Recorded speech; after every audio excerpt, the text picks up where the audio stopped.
What do you do on Sundays? We talk about Cate Blanchett, the acting, the costumes, the awards, but mostly the Blanchett of it all. Oh, I'm not acting. You think this is a love affair? I saw you, Erica. Meeting in the middle.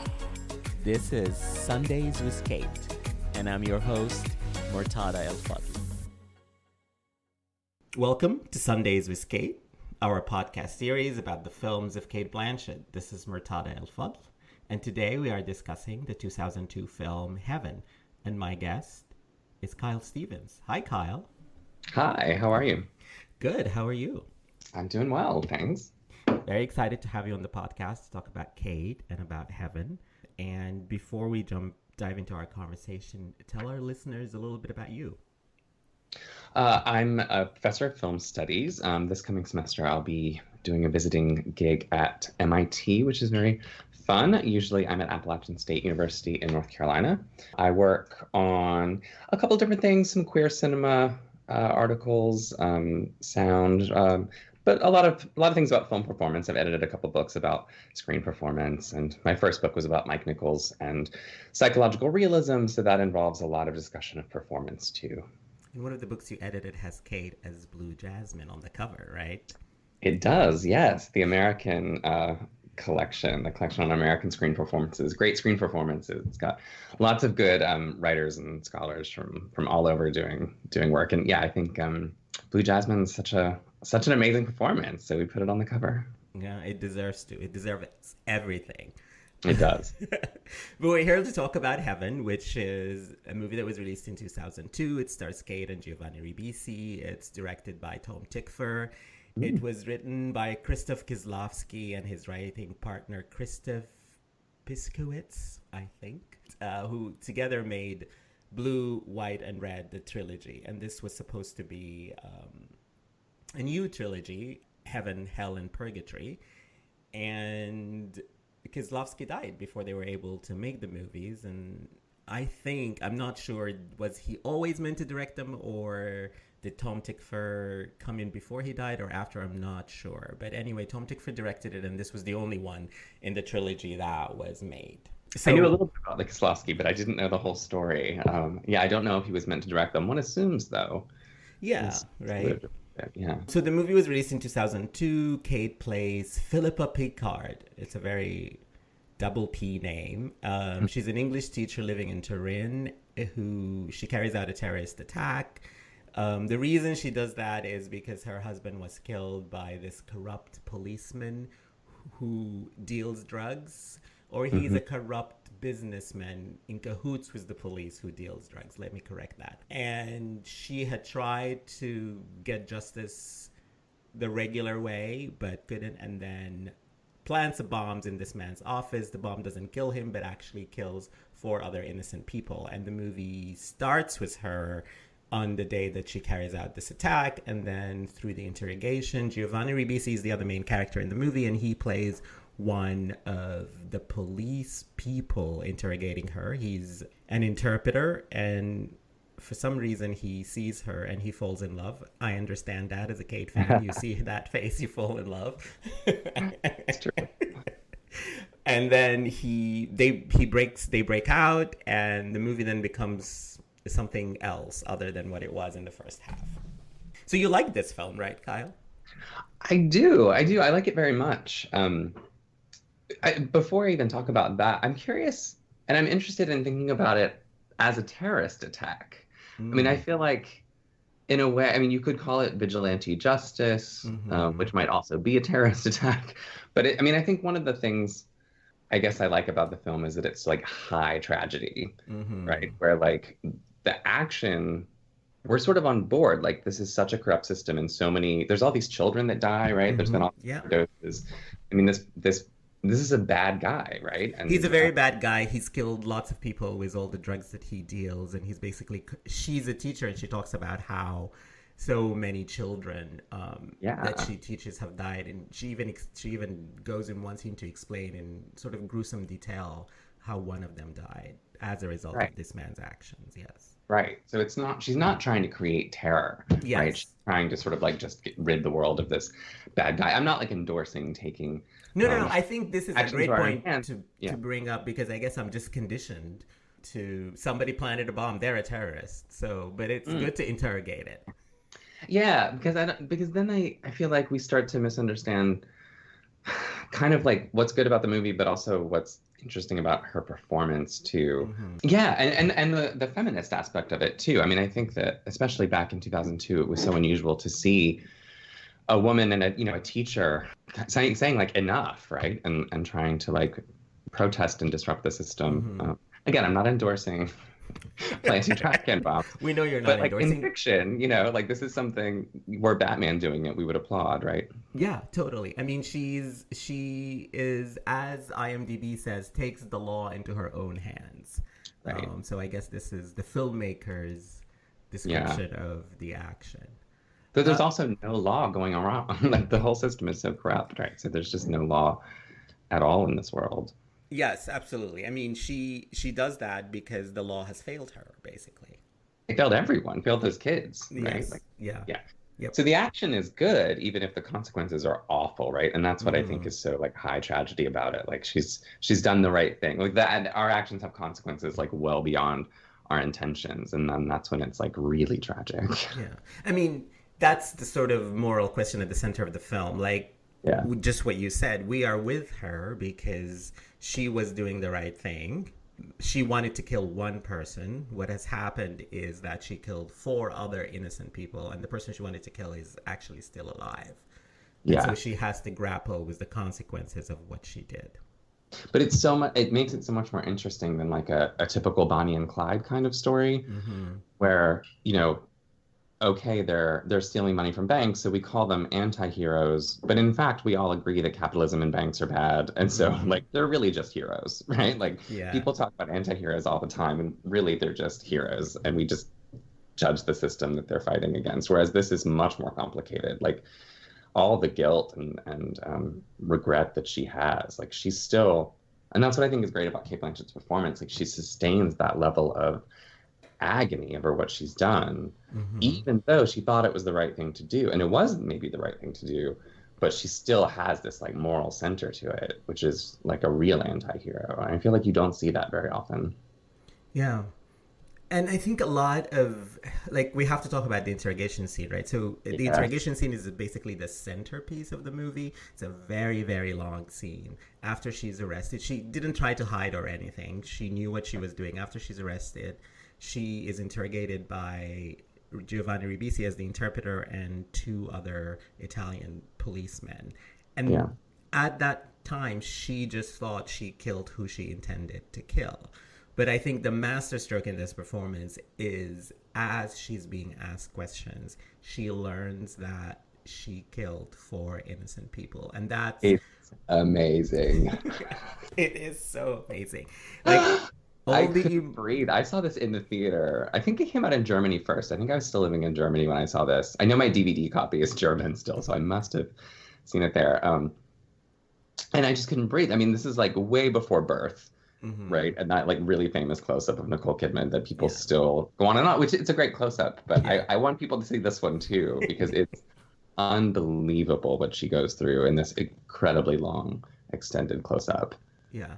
So she doesn't know what happened. They tell her what happened. And just as Kyle was just talking about, the emotions on her face as she realizes that she has killed four innocent people. It is so perfect. It's unbelievable acting. It really is. Quattro. Sì, quattro. Was it only four people who died? Sono solo quattro le persone morte. Non gliene bastano quattro. No, I just mean the office. The man in the office, I put the bomb in his office. L'ufficio, l'uomo Quale nell'ufficio dove organizzazione ha messo la appartiene? bomba. Chi l'ha addestrata? Dove ha preso la bomba? Chi le dà gli ordini? Nobody. Nessuno. E suo marito? I don't I don't have a husband. He's dead. He overdosed. Look, Un'overdose. you know all this. Ma voi lo sapete. I've been calling, I've been writing, I've been trying to get your attention for Ho years. chiamato, ho scritto, è andata avanti A per chi ha anni. telefonato? Here, the carabinieri. I carabinieri. Che cosa voleva dei carabinieri? I wanted to talk to them. I wanted to tell them about the man who controls the drug scene. Volevo parlargli di I knew him. He studied with my husband. Because of him, Lo children conoscevo. die every week. Studiavo con mio marito. A causa sua ci sono ragazzi che muoiono ogni A causa settimana. sua ieri sono morte 4 persone! He's not dead.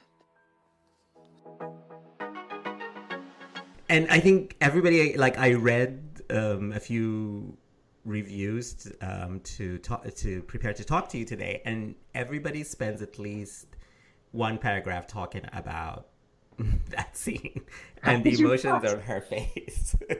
How could you not? I do, especially if you do like long close-ups, like in Birth, and it's such a famous shot. But I feel like this one really should get as much attention. Yeah, and unlike Birth, this is one that's just acting. There is no music to tell you how to feel. There is no clever setup before to sort of build your emotions. It's just an interrogation scene. It's before the close-up, it's just two people in mid-shots talking to each other, her and in the interrogator, and lots of cutbacks to Giovanni as a third person there interpreting. So you think it's just this everyday scene that is not any special thing. It's not set up as special. And then just in the middle of the conversation, like this is maybe 3 minutes into this very long scene. So in the middle of this conversation, suddenly this huge revelation happens. And then it becomes this completely different scene. And it's just Cate holds that close up so well. I mean, yeah.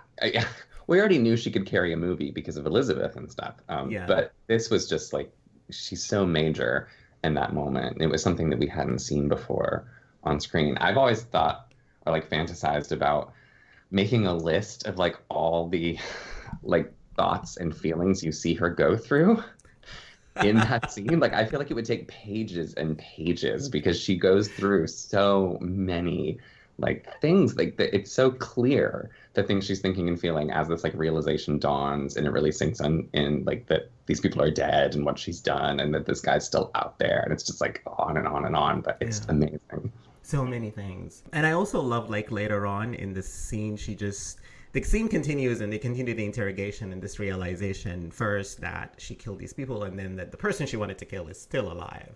So, and at just one point she gets so overwhelmed that she faints. And that fainting, as someone who like, I've watched Cate a lot and I know how she can use her body to not only just act with her body and fill the frame, but also to give us a beautiful image. Like I think of this as a sister to that scene in Carol where she gets up while that Christmas scene, that date with Rooney, where she is playing with the Christmas presents and then she gets up and that's a getting up scene, very smooth. And this is the opposite. So here she's not getting up from the floor, she's falling into the floor and just also falls very beautifully. Yeah, she didn't just start yoga recently. She's had the core strength for a long time. She knows exactly how to do that. Yeah, it is quite lovely.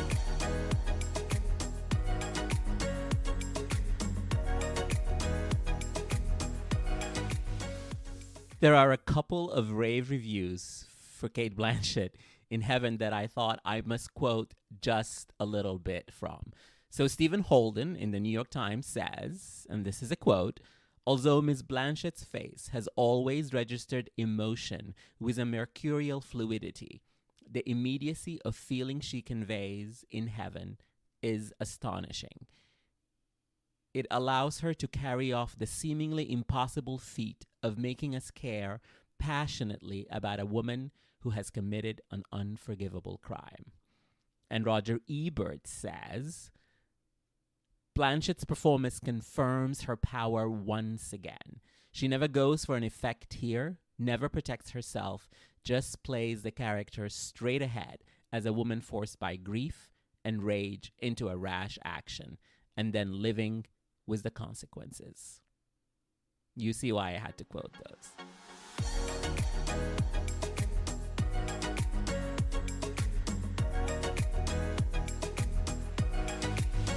I mean, saying that she like blows you away when she's a lead in a movie now just sounds silly. But I mean, at that time, I think Elizabeth is an amazing performance. And then talented Mr. Ripley kind of blew everyone away as well, right? She just steals that whole movie. She does. He's like that came the year stars after. at the time. Yeah. I don't actually know how well Elizabeth did at the box office, but it felt to me like, and this is before Twitter, it felt to me and my friends like Cate Blanchett was very much, like our discovery, right? Like we all felt a special connection to this kind of quirky Australian actress who is like not Angelina Jolie and not Gwyneth Paltrow and not Winona Ryder. Like she was young and beautiful, but in such a quirky way, right? Like her ears stick out.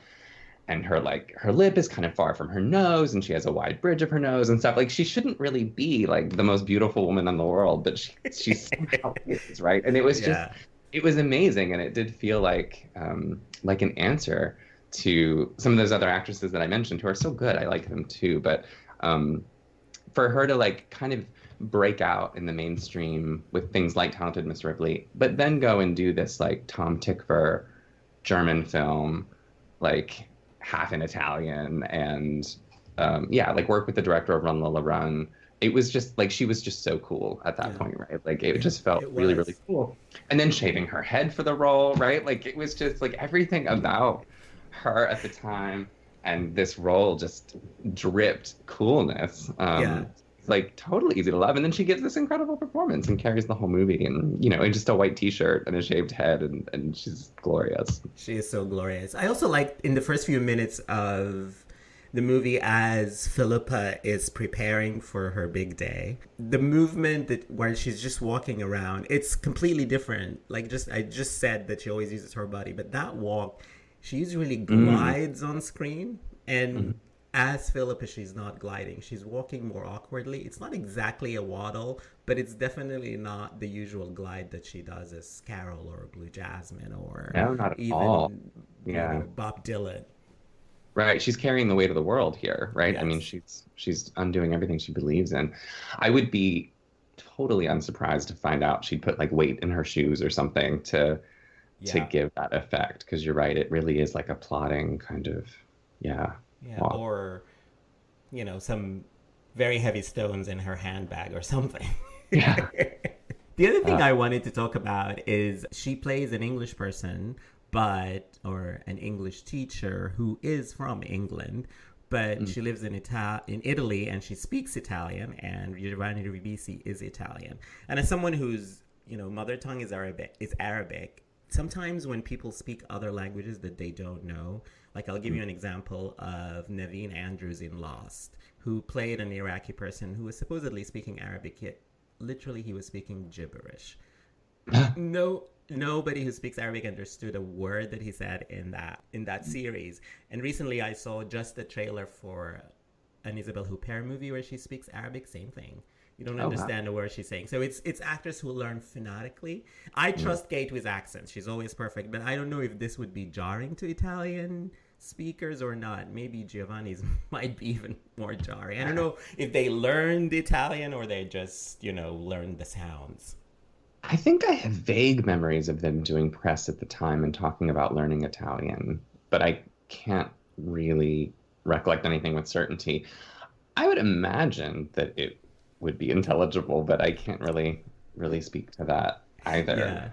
So I would mention tangentially that Meryl Streep in Sophie's Choice, her German actually has a Polish accent. Like not only is it intelligible German, but it has a perfect Polish accent in German. It's amazing. Yes, of course Meryl would do that. And I think Marion Cotillard in The Immigrant also speaks with a certain Polish accent from the Polish region where that character came from. Wow. So I think Kate will probably be with the company of those women, and this would be perfect Italian spoken with an English accent because her character is English. But anyway, any Italian native speakers who are listening to this, tell us about the Italian in heaven.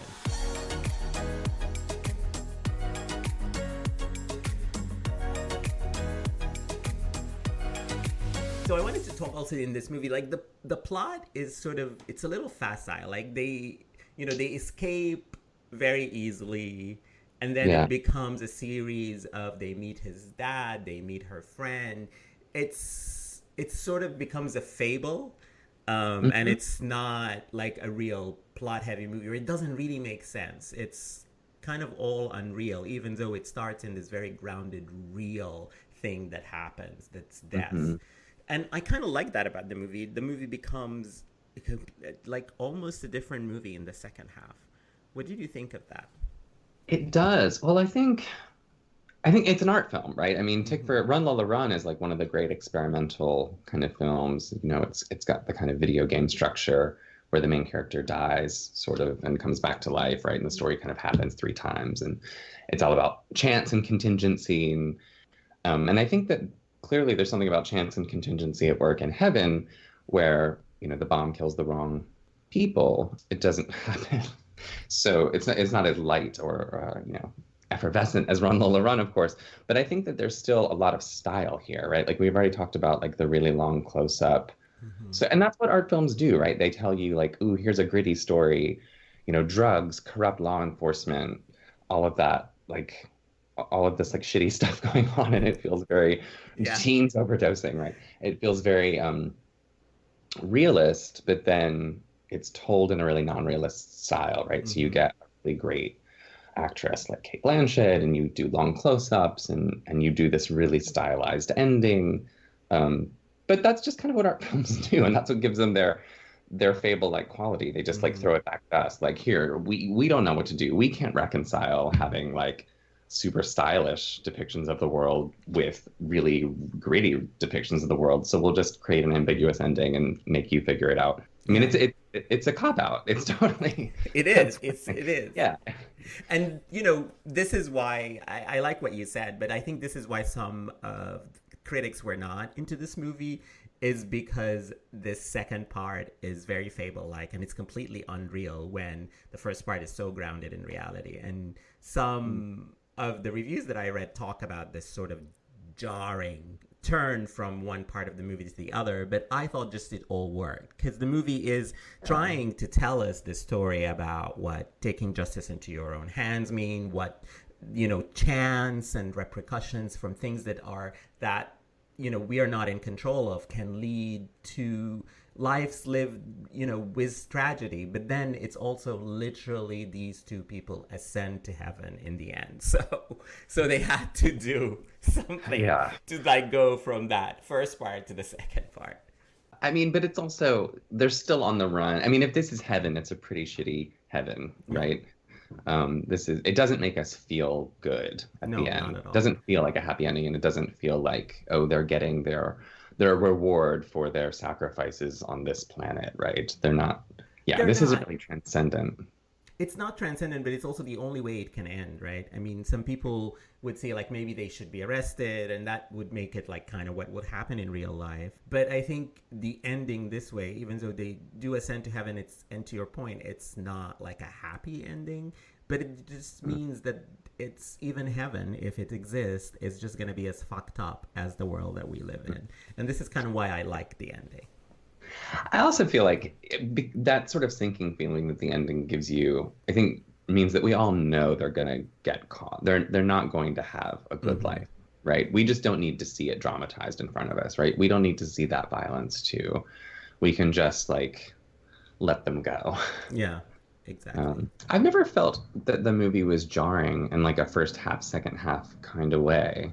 I mean, the love story kind of, you're not prepared maybe for that in the very beginning, but I've never felt that it was jarring. I don't know.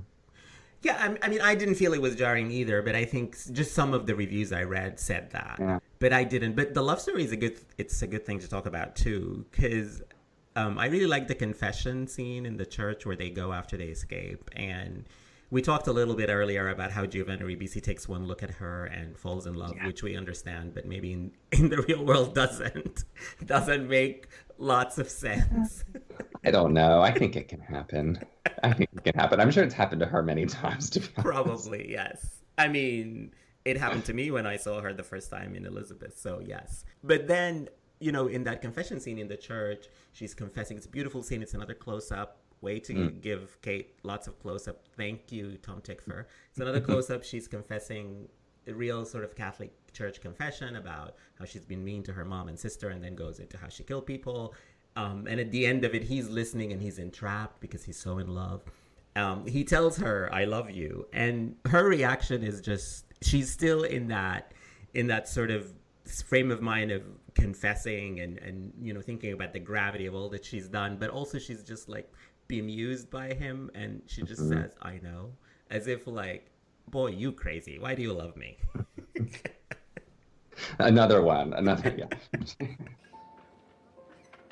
I've done a lot of damage and some really stupid things. I've lied to my mother and to my sister many, many, many times. I was unfaithful to my husband once, and I didn't do everything I could to save him. 4 people died because of me, and I can't live with that. I'll never be able to. I shot a defenseless person, which you know.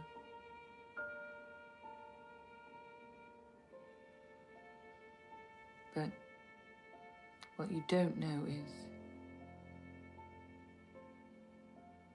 I've ceased to believe in sense, in justice,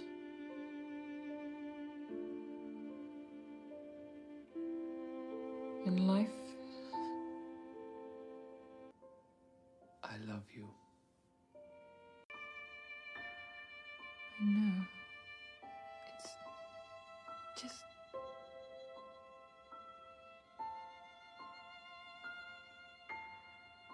It's just that I want the end to come soon. I think they're great together. I really like them. I like them here and in The Gift together. I think Giovanni Ribisi has a kind of intensity that works well with her. I really liked him in this one. I didn't really like him in The Gift. I thought he was going a little too big, but I really loved him here. I think he played sort of like the boyish confusion about love.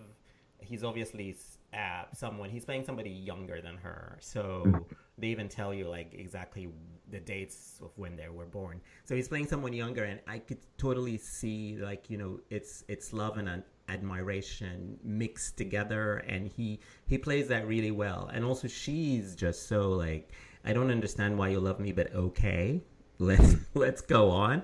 And even in the end, where there is a scene where they hug, and you can see a little bit in the scene before it where she's talking with his dad, that she learns a little bit about him and his family, and maybe now she's getting to understand why he loves her and why maybe she could love him. But also even till the end, it's never like this big, love affair, but it's also not unrequited love. She maybe moved just a little bit towards understanding why he loves her.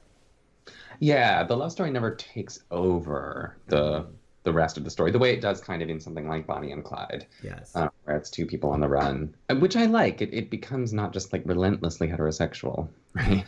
Yeah. Which it could have done. Also, something that this movie is very unique is the visuals. You talked a little bit about, what it is as an art film, but also just the visuals in the last few minutes of the movie. Like the colors become very lush, and I think there is a different visually, definitely from the first part, which is more colors that you would see in an interrogation room or in an office building, to sort of they are in meadows that are green and brown, and all these visuals are currently become so beautiful and lush. And I think that's also sort of gets you to that. It looks so beautiful, it's breathtaking, but it gets you that feeling of like, oh, maybe this is what heaven looks like. Or at least Eden, right? I mean, it's sort of moving, like, let's get away from all of the societal constraints and all the corruption that brings, and all of these, modernist concrete buildings, right? Like a return to nature, Eden. a little bit of androgyny with the haircut too, right? And the t-shirt and everything. Like, let's just like get rid of all of this human stuff, all of the human constructs, and just return to nature. I don't know if that's heaven or Eden, but I think it's definitely there. And it comes with freedom, right? Like they're becoming more and more free as they learn to just do what they think is the right thing to do. Yeah. I do love the haircut. I think she looks amazing with no hair. It's unfair. She does, yeah. I asked people on Twitter what they liked about Heaven, and somebody responded to me, that haircut alone is gay rights. That's so true and so funny.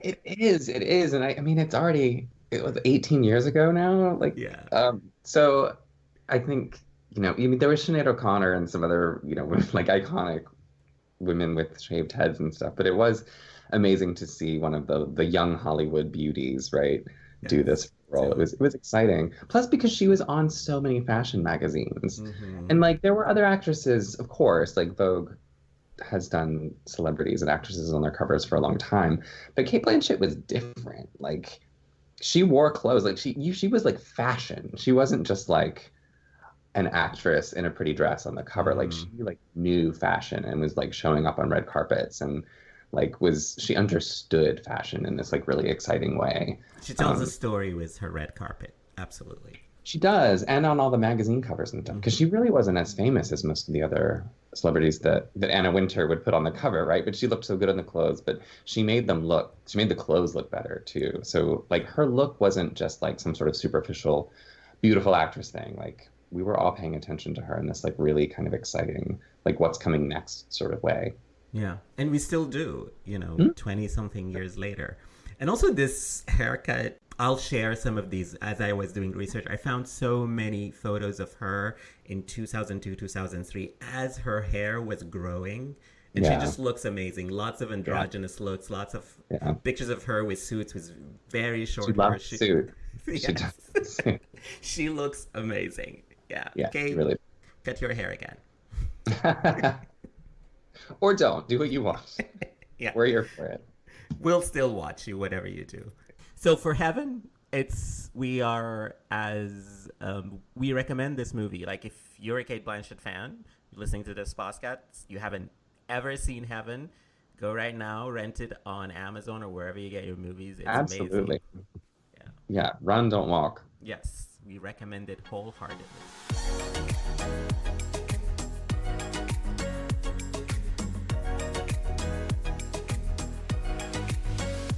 But Kyle, I wanted to also talk to you a little bit about Elizabeth, because I remember Elizabeth was the first time I saw Kate, and I've already told my story of watching Elizabeth and falling in love with Kate. But Elizabeth was also your first time seeing Kate, right? I think so. Honestly, it's a little hard to remember. But I'm sure that was the first time I saw her on the big screen. And I worked in a video store in high school for a little while. And so I remember Oscar and Lucinda sort of being on the shelves. And I don't know if I rented that before Elizabeth or I saw Elizabeth. And then that made me rush and like see anything that I could see with her. So I'm not totally sure about that. I may have seen Oscar and Lucinda first. But certainly Elizabeth was the first time I saw her like in a movie. And it was like, that was the falling in love moment. And so sure. you think that she was sort of I think that she arrived fully formed as a stupendous acting talent in Elizabeth. Was that your reaction, or was your reaction absolutely different? Absolutely. I still think it's one of my favorite performances of hers. And when I go back and rewatch it, I wonder if there's a kind of mystery in the way she looks at the camera, even in that first scene where she's dancing around and her hair's down in that red dress. I wonder if there isn't a moment where she's kind of learning how to negotiate herself with the camera, like what's a close-up, what's a long shot, medium shot, or whatever, because there is just so much going on in her eyes. There's so much kind of mystery and intensity. And they probably didn't film in sequence either. I mean, I know this, but there is just a magic to that performance. I think you're right that she was fully formed, but there might be some kind of level of spontaneity or something that she was still bringing from her days on the stage. Maybe she, like to your point, maybe she didn't yet know how to fill a frame like she does in Carol or she does here in Heaven, but there was definitely the acting talent was there. Oh, yeah. Maybe just the technique of being in front of the camera wasn't honed yet.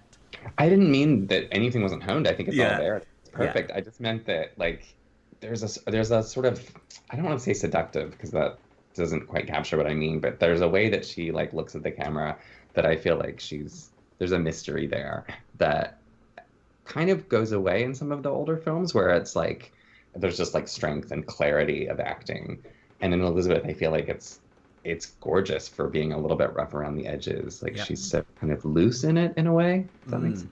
Yeah. And because Elizabeth was at the beginning, like she charts was loose at the beginning and didn't know what she wanted to do, and because she charts that journey, right, from being this innocent 17-year-old to being the stateswoman that we know Elizabeth to be.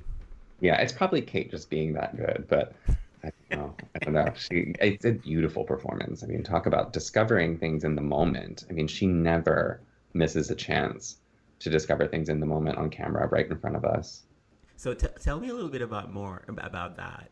Is there a scene in particular you're thinking about from Elizabeth when you say that? It's been a little while since I've seen it, so I wasn't thinking of a particular moment.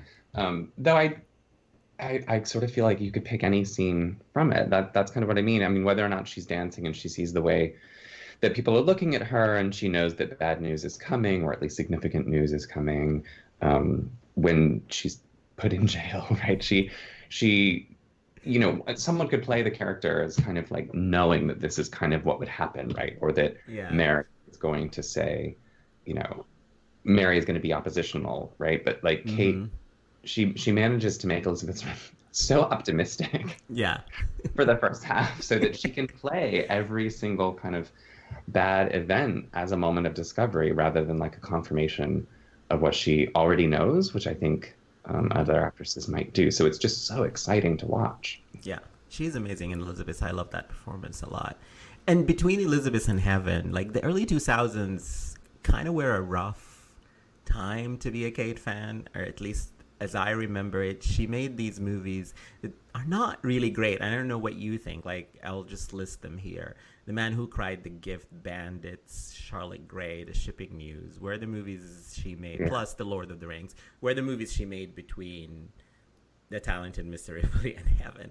And I don't think there is one good movie among them. Well, I mean, yes, I do remember the years that I spent just, again, pre-Twitter, as just a basic sort of town crier, just going around the world talking about how she's so much more than Galadriel. Yes, she just made a really bad movie again, but don't worry, she's still wonderful. Yeah, there were those years that me and everyone I knew, you know, stood by her, but we couldn't pretend that Charlotte Gray was very good. Or The Shipping News, my goodness, we were all so excited to have Julianne Moore and Cate Blanchett. I mean, Julianne Moore coming off of, you know, like Magnolia and Boogie Nights, like being the other really cool actress. Of the day, like it was a terrible movie. Oh my God. I think Pushing Tin has some like her moments in Pushing Tin are good. And Ideal Husband is the one that was really disappointing as well. I love Untitled, and again Julianne Moore and Cate Blanchett being in that was quite disappointing. And Rupert Everett too. I mean, that was supposed to be, you know, a chance for him to be a leading man, and that just kind of fell flat. Very, very flat. But at least in An Ideal Husband, Kate and Julianne had scenes together, or at least a couple, right? Yeah. Where in The Shipping News, nothing. Kate is just dead 10 minutes in or something like that, very early on. So yeah, you do get that sense that with An Ideal Husband and Pushing Tin, that Kate and Julianne Moore with An Ideal Husband were really trying to see if they could do comedy. And I think they both ultimately decided no. Yes, I agree. Also, Kate did comedy this year in Documentary Now, playing a take on Marina Abramovich, and she's hysterical. So hysterically funny, yeah. Yes, she needs to do extreme comedy. She can't do like light drawing room comedy. Where'd You Go, Bernadette? I mean, I think that should have been a light comedy. Kristen Wiig was great in it, right? Yeah. But it's not my favorite Kate performance.